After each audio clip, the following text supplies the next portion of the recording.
Mesdames et messieurs, bonjour et bienvenue à la revue de presse de ce mercredi 13 mars 2024.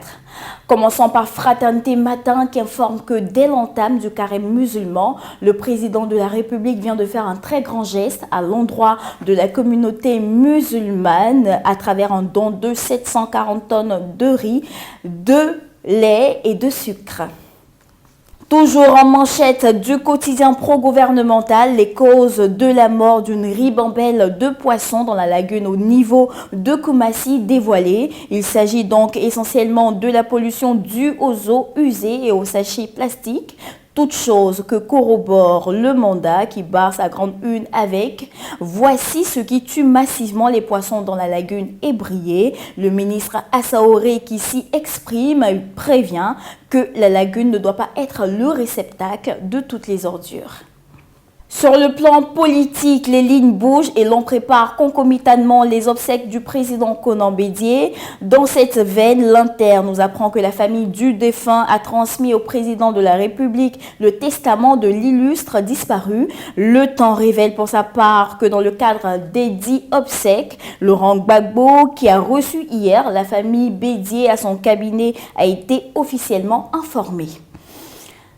En ligne de mire, les principaux états-majors politiques préparent 2025. Dans cet ordre d'idées, l'avenir nous indique qu'une pétition est lancée pour la candidature de Ouattara et vise à recueillir 4 millions de signatures. Le Patriote, toujours dans la perspective de 2025, s'interroge sur le bien fondé de la candidature de Gbagbo en ces termes. Les Ivoiriens ont-ils encore besoin de Gbagbo au palais? Sont-ils prêts à tourner le dos au développement? Du côté du PDCI-RDA, au détour d'une interview au quotidien Le Monde, repris par Fraternité Matin, Tidiane Thiam annonce sa candidature pour 2025 et focus sur cet objectif. Le nouveau réveil clarifie que entre le PDCI et le RHDP, il n'y a ni rapprochement, ni projet d'alliance, ni deal.